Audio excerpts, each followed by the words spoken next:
Jadi yang pertama amalannya adalah memperbanyak istighfar.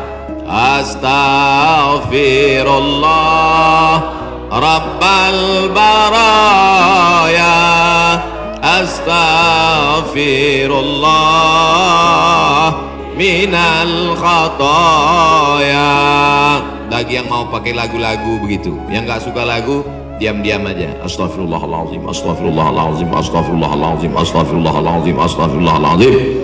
Yang mau panjang, astaghfirullahaladzim alladzi la ilaha illa huwal hayyul qayyum wa atubu ilaih. Yang mau lebih panjang, sayyidul istighfar. Allahumma anta rabbi la ilaha illa anta khalaqtani wa ana 'abduka wa ana 'ala 'ahdika wa wa'dika ma stata'tu a'udzubika min syarri ma sana'tu abu laka bi ni'matika 'alayya wa abu bi dzambi faghfir li fa innahu la yaghfiru dzunuba illa anta. Yang belum hafal, tulis di Google sayyidul istighfar, enter, pilih image, gambar, print, baca, jadikan sebagai wallpaper desktop, dihafal, di print, tempel di dapur dekat kompor.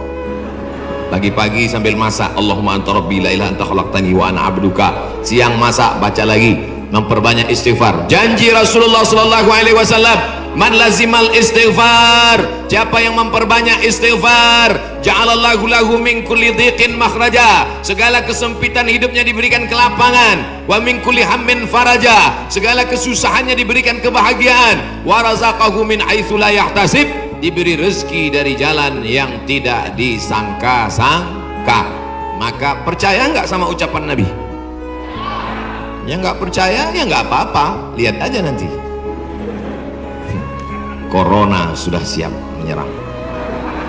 Bapak Ibu yang dimuliakan Allah Subhanahu wa taala, tidak ada yang bisa menolong kita kecuali Allah. Tidak ada yang bisa menenangkan batin jiwa kita kecuali Allah. Maka ingat-ingat banyak-banyak Allah. Dosa kita banyak, silap kita banyak. Siapa yang tak berdosa angkat tangan. Yang nggak berdosa itu cuma 3: orang tidur, anak bayi, orang gila. Dikatakan orang tidur sudah bangun dari tadi, dikatakan anak bayi sudah akil balik. Yang ngaku nggak punya dosa, alternatif tinggal pilih nomor 3. Rufi'al qalamu an thalathatin, diangkat penanya, catatan amalnya tidak berjalan, dari 3 orang. Semua kita ini ada buku catatan amalnya. Iqra kitabak, baca buku catatan amalmu, kafa binafsikal yauma alaika hasiba. Cukuplah buku itu sebagai penghitung, pencatat segala perbuatanmu. Tapi ada orang yang tidak dicatat amalnya. Anin naim hatta yastayqiz, orang tidur sampai bangun. Anis sabi hatta yahtalim, anak kecil sampai mimpi akil baligh. Anil majnun hatta yafiq, orang gila sampai sembuh. Mudah-mudahan semuanya diberikan Allah kebaikan, sehat, zahir dan batin. Amin. Nabi berapa kali beristighfar? 1 kali. Wallahi demi Allah, inni la astaghfiru ila rabbi wa atubu ilaih. Aku beristighfar 1 hari, kata Nabi, mi'ata marrah, 100 kali sehari. Istighfar Nabi 100 kali. Ini 20. 1, 2, 3, 4, 5, 6, 7, 8, 9, 10, 11, 12, 13, 14, 15, 16, 17, 18, 19, 20, 21, 22, 23, 24, 25, 26, 27, 28, 29, 30, 31, 32, 33, 33, 66, 99. Jadi 3 kali ulang. 1, 2, 3, kanan, kiri, kanan. Tapi ada juga ustadz yang melarang jangan istighfar pakai tangan kiri, karena kiri untuk cebok. Ada jamaah yang pakai kiri.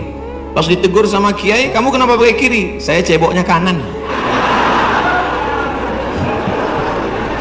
Bapak Ibu yang dimuliakan Allah SWT, yang penting niatnya baik. Yang biasa pakai tangan kanan bagus, yang mau pakai tangan kiri juga mubah, tidak sampai kepada haram, tapi pakai adab-adab baik.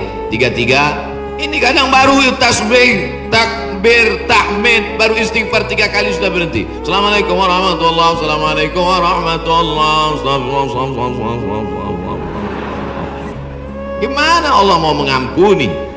Istighfar itu artinya memohon ampun dosa. Syarat ampun dosa mesti ada 3. Yang pertama, an-nadamu fil qalbi, menyesal dalam hati. Yang kedua, al-iqraru bil lisani, diucapkan dengan lisan. Yang ketiga, al-idmaru alla ya'uda ilaihi abadan, tekad kuat untuk tidak kembali kepada dosa untuk selamanya. Insya wabah penyakit sudah dekat, tetap juga dalam dosa, silakan, neraka jahanam sudah siap.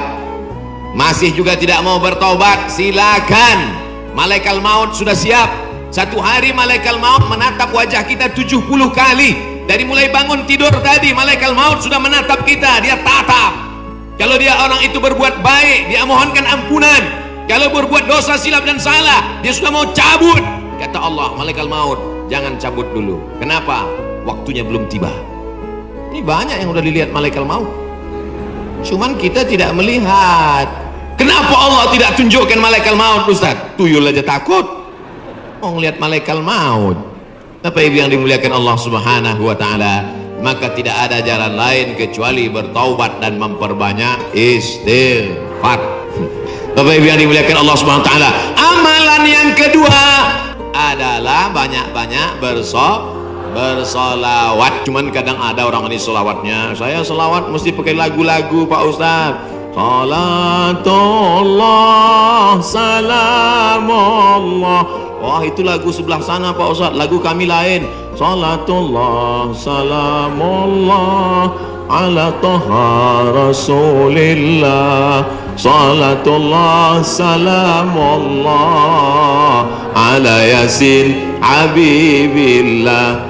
Tawassalna bi bismillah wa bil hadi rasulillah wa kulli mujahidin lillah bi ahlil badri ya Allah. Rupanya di Malaysia iramanya lain lagi. Sallallahu ala Muhammad, sallallahu alaihi wasallam, sallallahu ala Muhammad, sallallahu alaihi wasallam. Ya Nabi salam alaika, ya Rasul salam alaika, ya Habibi salam alaika, salawatullah alaika. Yang mau pakai irama bagus, yang mau pakai lantunan bagus, yang nggak mau pakai irama mau diam bagus. Ente kok nggak pakai suara, ini namanya solawat silent. Saya kalau ribut-ribut itu bising, saya mau hati saya tenang. Jangan salahkan yang solawatnya diam, karena mungkin dalam diam dia mendapatkan ketenangan. Jangan salahkan yang bersolawat bersuara, karena menurut dia dengan bersuara dia sedang mengusir hantu dan setan. Udah tahu teman ini suka solawat diam, dia sukanya diam, biarin aja. Jangan dia diam malah dibisir Allahumma sholli ala sayyidina. Itu namanya ngajak kelahi, betul? Yang nggak boleh itu melakukan perbuatan yang dilarang oleh Rasulullah Sallallahu Alaihi Wasallam. Oleh sebab itu maka selawat-selawat ini kita baca. Saya maunya selawat yang ada dalam hadis saja, 5 selawat. Ada 5 selawat dalam Sahih Bukhari, Sahih Muslim. Sudah saya tulis dalam buku 99 tanya jawab solat. Nah, ujung-ujungnya jual buku. Bisa di-download gratis dalam bentuk PDF, print. Boleh kami print? Boleh. Kami jual? Jangan.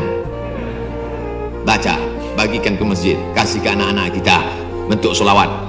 Tapi saya mau solawat yang disusun oleh Imam Al-Haddad, solawat yang ditulis oleh Imam Abu Ja'far Al-Barzanji, solawat yang ditulis oleh Imam Al-Busiri, solawat yang ditulis oleh Imam Ad-Dibai, solawat yang ditulis oleh Syekh Habib Umar bin Hafiz.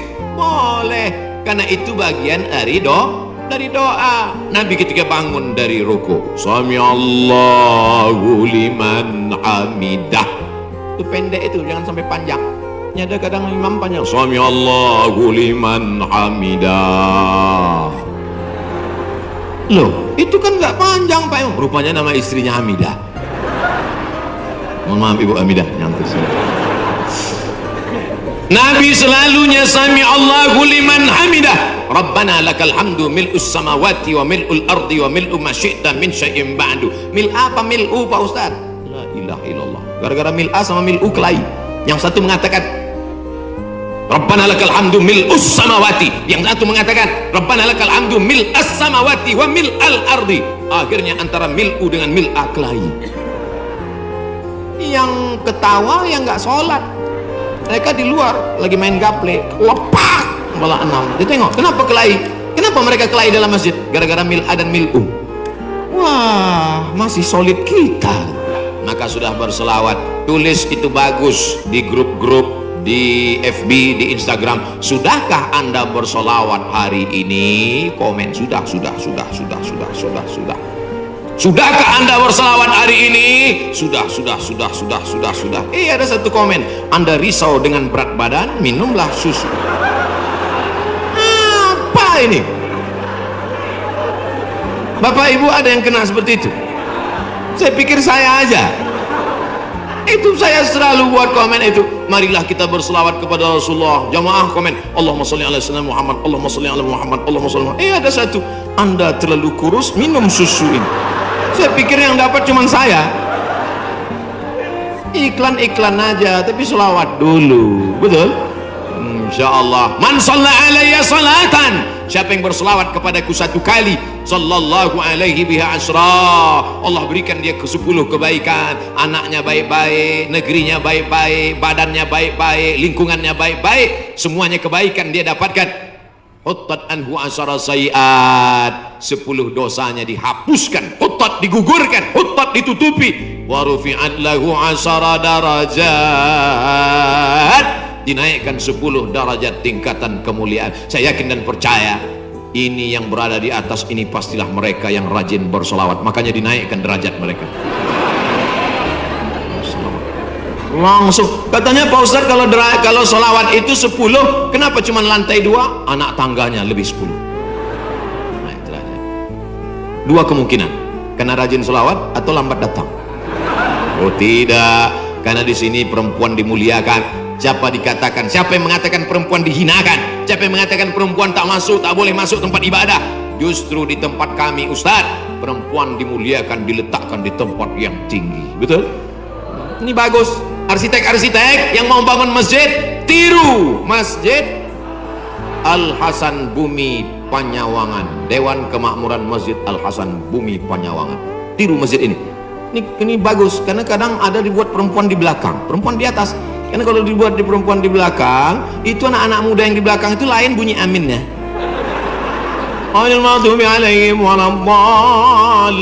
Amin. Pokoknya ada anak gadis di belakang, perempuan bagus di atas. Bapak Ibu nanti insya Allah umur panjang, badan sehat, bisa ke Masjid Hasan II di kota Casablanca, ibu kota Maroko, tempat saya kuliah. Nama negaranya Maroko, ibu kotanya tulisannya Casablanca, cara bacanya Casablanca. Kaza artinya rumah, Blanca artinya putih. Casablanca rumah warna putih, bahasa Arabnya ad-darul bayda, dar rumah, bayda putih, rumah putih. Di sana ada masjid di tepi laut Mediterania, dibangun oleh Raja Hasan II, dan perempuan dibuat di atas, laki-laki semua khusyuk di bawah. Saya kira ini meniru arsitektur masjid dunia. Insya Allah cantik luar biasa, ada kaligrafinya, Masya Allah. Saya yakin semua orang yang masuk ke masjid ini semua berdecak kagum seperti melihat kucing.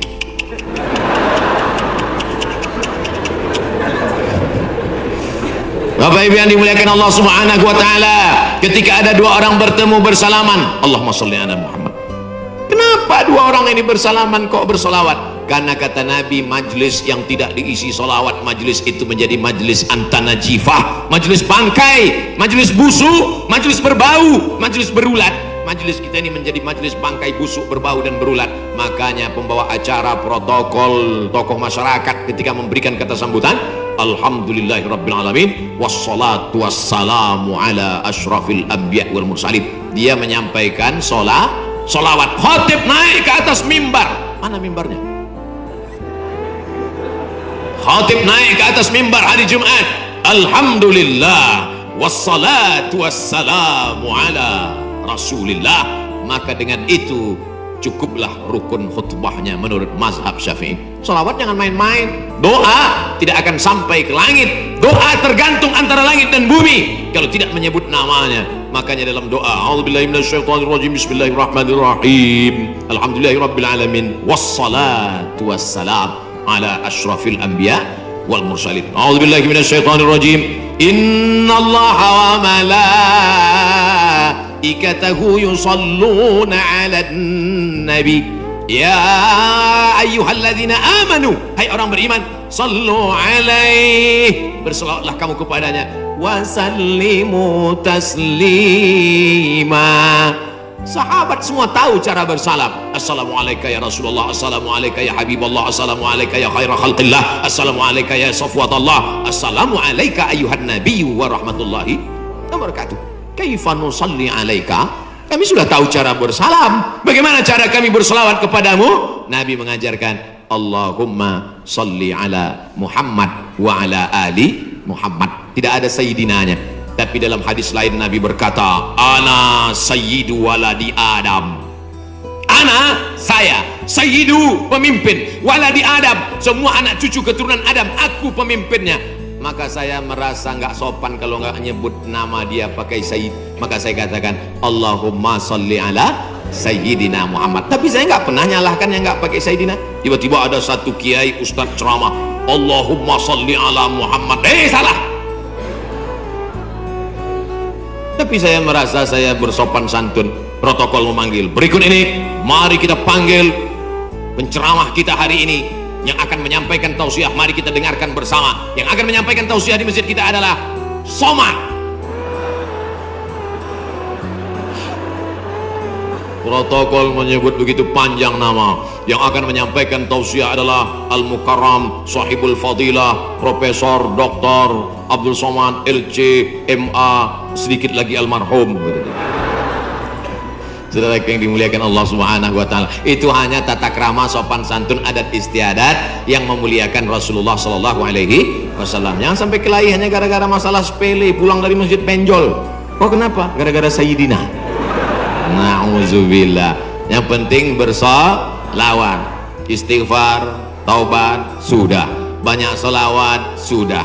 Apalagi yang ketiga, Shadaqatus sirri tadfa'u mitatas su'i, memperbanyak sedekah sirri, diam-diam, menolak mati jelek, mati buruk, musibah, malapetaka dan bencana. Sedekah diam-diam. Pak, saya mau sedekah. Iya, tapi saya mau mengamalkan sedekah diam-diam. Jangan tulis nama saya. Nah, kami pengurus masjid mau nulis di dinding Pak, whiteboard. Jangan, kalau mau tulis hamba Allah aja. Berapa Pak? 2.000. Aduh. Sahabat Nabi menyumbangkan sumur. Dulu yang paling kaya di Madinah itu orang yang punya sumur. Sampai hari ini minyak lebih murah daripada air. Air lebih mahal daripada korma. Sumur, nama sumurnya Bayroha, letaknya di depan Masjid Nabawi. Yang punya sumur dan kebun korma itu namanya Abu Talha. Ada disebut dalam hadis. Itu menunjukkan menyebut nama karena menyumbang hukumnya boleh, karena hadis Nabi menyebut yang nyumbang namanya Abu Talha. Sampai hari ini di Madinah ada sumur yang diwakafkan oleh Utsman bin Affan, namanya Bi'ru Raumah. Artinya Utsman disebarkan informasinya, dia nyumbang. Turun ayat, in tuqridullaha qardan hasanan yudha'if lahu ad'afan katsirah. Kalau mau beri pinjaman kepada Allah, maka Allah akan berikan balasan berlipat ganda. Datang Abu Dihdah, apakah Allah perlu pinjaman? Allah tidak perlu pinjaman. Tapi kalau kau tolong agama Allah, Allah akan membantu menolong engkau. Maka dia berikan sumbangan 600 batang pohon kurma. Satu kurma ajwah Madinah 1 kilo 50 rial. Tapi karena kita udah lama kenal, 40 aja ambil lah. 250.000 Pak 1 kilo. Semuanya ada 600 batang. Berapa miliar itu? Hitung sendiri nanti di rumah hitung. Ada 600 batang. 1 kilonya korma ajwah 50 rial. Kualitas bagus dari Madinah asli. Mantasabbaha, siapa yang pada waktu paginya makan 7 butir korma ajwah, maka dia tidak diganggu setan, tidak bisa kena sihir santet, dan tidak kena racun.